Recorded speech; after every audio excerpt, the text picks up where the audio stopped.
এই বেন সাহেব, আমার মনে কোনো ভালোবাসা নাই, আসে শুধু কষ্ট। বেন সাহেব, আমি জানি না আমার মাকে। আমরা শুনবো বাংলাদেশ চলচ্চিত্রের মহানায়ক চিত্রনায়ক মান্নার কণ্ঠ দিয়েছেন আমাদের পারভেজ ভাই।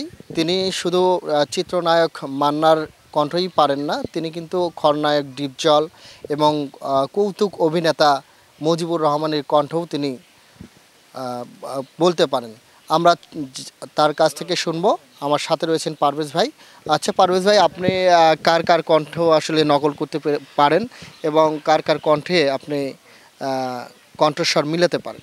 আমি আমি কণ্ঠ নকল করতে পারি চলচ্চিত্র মহানায়ক মান্না ভাইয়ের, আর কৌতুক অভিনেতা মুজিবর এনার কণ্ঠ নকল করতে পারি, আর ভিলেনের চরিত্র ডিপজলের এটাও নকল করতে পারি।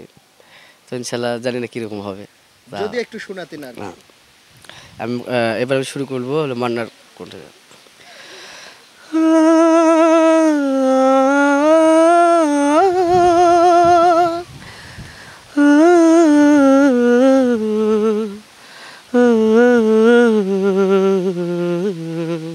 আব্বাজান, আব্বাজান, দীর্ঘ 22 বছর হয়ে যাচ্ছে আব্বাজান, কেন আপনি আমার লগে কথা বলেন না? আব্বাজান, একটা বার শুধু কথা বলেন আব্বাজান, আপনি একটা বার কথা বলেন। আমার আব্বাজান, আমার আব্বাজান 22 বছর হয়েছে আমার লগে কথা বলে না রে। এটা মান্নার কণ্ঠে জানি না কীরকম হয়েছে। এবার আসি হলো আপনার ভিলেন ডিপজলের। যখন মান্না যখন ইয়ে করে যায়,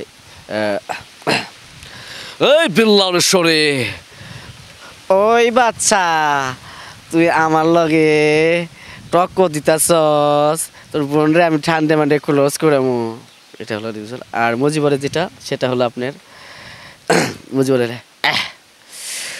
আমার বোন ভালো লাগছে না গো, আরে সুখিনা করে আমার কিছু ভালো লাগছে না গো। এবার তো আমি জানি না কিরকম, এরপর তো আপনাকে শুনালাম। এরকম আপনার কতক্ষণ কথা বলতে পারেন তাদের কণ্ঠে? তাদের কণ্ঠ বেশ কথা বলতে পারি, তাও 10-15 মিনিট এরকম কথা বলবো। হ্যাঁ, মান্নার চলচ্চিত্র ছবি কষ্ট ছবির একটা ডায়লগ আছে। মান্না যখন রেজিস্ট্রেশন ইয়ে করে, কষ্ট ছবি হলো নায়িকার চরিত্র মৌসুমী যখন অভিনয় করে, যখন এসে বলে যে আমি তোমাকে ভালোবাসি। এই বেন সাহেব, আমার মনে কোনো ভালোবাসা নাই, আসে শুধু কষ্ট।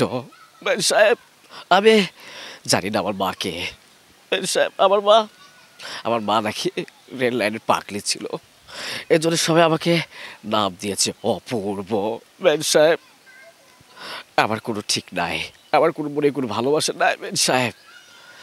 এবার ধরে বললাম, ওই বাচ্চা তুই তুই নাকি আমারে মারতে চাইছস, তেমন পাচ্ছি নাকি, তেমন আসছে না। ধন্যবাদ আপনাকে। মুজিবরের যদি একটা কৌতুক ভালো যেটা আপনার মনে আছে, স্মরণ আছে, সেই কৌতুক যদি একটু বল। জি, ফাত্তল ফাত্তল করে তো কথা শুনে না, এগুলো তো কথা শুনে না গো। আরে এমনই মা এখনো পান্তা আসছে না, আমার সাওয়াল ফাওয়াল নিয়ে আমরা বাঁচি না গো। আরে কণ্ঠটা যিনি দিয়েছেন বা কণ্ঠস্বর মিলিয়েছেন আমাদের পারভেজ ভাই, তার বাসা কিন্তু বগুড়ার শিবগঞ্জ উপজেলার বিহার বাগিচাপাড়া গ্রামে। তো দর্শক, এতক্ষণ আমাদের সঙ্গে থাকার জন্য আপনাদেরকে ধন্যবাদ।